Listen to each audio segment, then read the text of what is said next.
Hello, I'm Jay Bierschek. Welcome back to my YouTube channel.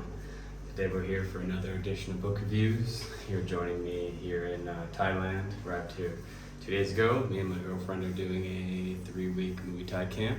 Started yesterday. It's super intense. Today we have an amazing book. It took me a couple months to read, and it's a pretty big book, but it's one of the ones that you hear referenced just all the time. At least I did while I was growing up.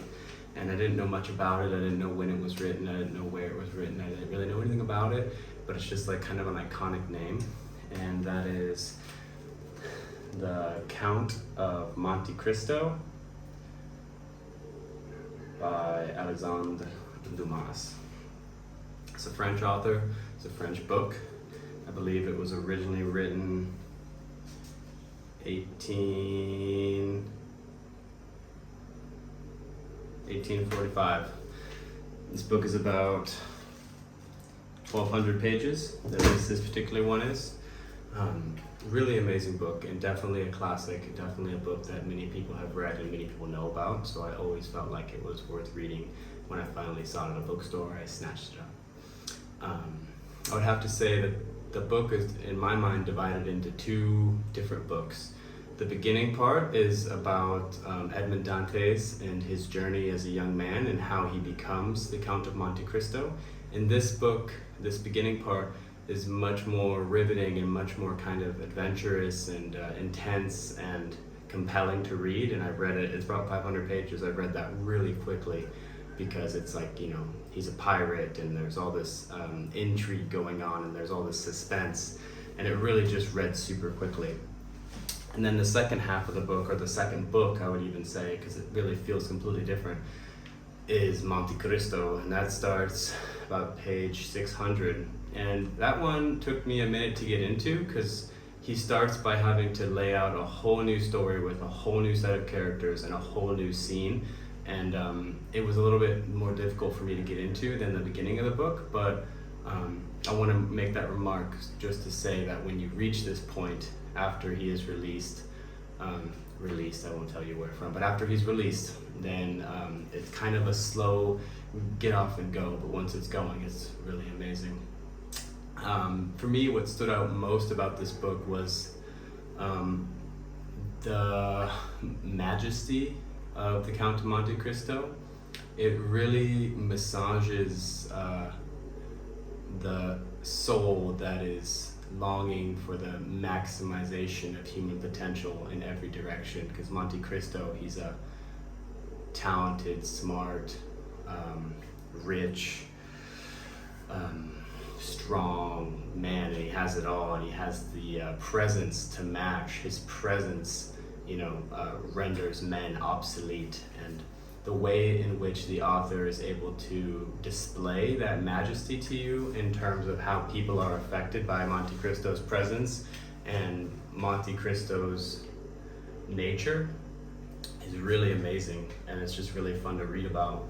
And it's really interesting because the book is like a very intense hero's journey.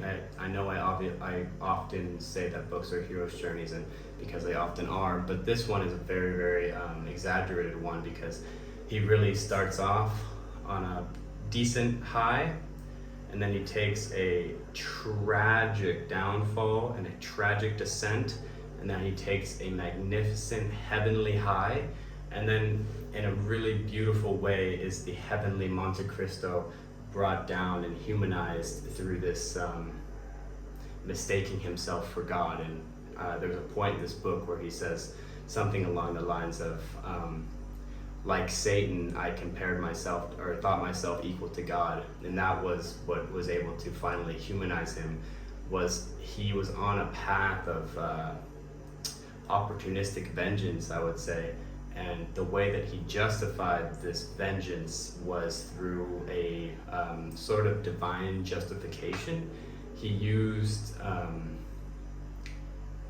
sort of like this idea of being like the agent of providence, or this agent of justice, or this agent of I believe there's a point where he specifically talks about not believing in providence, but it's sort of like this idea that God has granted him the opportunity and the means to serve I guess justice to the people who he believes deserve it, the people that had wronged him in the past. And that's how he's able to justify this huge, elaborate plot he creates to bring vengeance forth.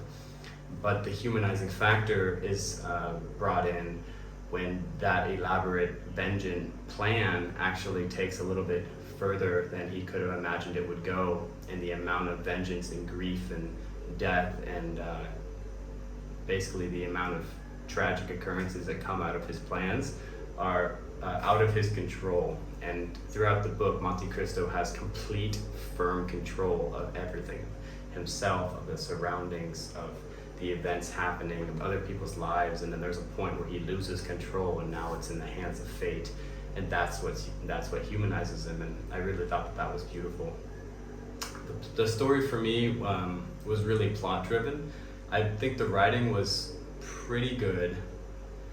Focused on Monte Cristo's majesty is where the writing shines, but the rest of the writing I didn't think was exemplary. But the story is very well plot driven. It's a elaborate long story. But for me, I prefer a better balance of beautiful, eloquent writing and plot driven. So I have to say that was a little bit, it's like, it reminds me more of like a children's book when it's so heavily plot driven, but that's just my personal opinion. I still really enjoyed it. I think I'd give this a book an 8 out of 10. Very long, 1,200 pages, but it went by quickly, and I was captivated for definitely the first Edmond Dantes series, and then it took about 200 pages to get into the Monte Cristo series. But once I was really into it. And yeah, just the minute detail in this story is crazy. You have a lot of characters, and you have a lot of just small plot details you need to keep in your mind, because it's a huge, elaborate plan that he spans over like 15 years and all these occurrences to be able to bring justice to these people in his mind. But I really enjoyed it. I think it's really worth reading. That's my review of this book. I hope you enjoyed it. Don't forget to like and subscribe if you made it this far. Thank you. I love you. Take it easy.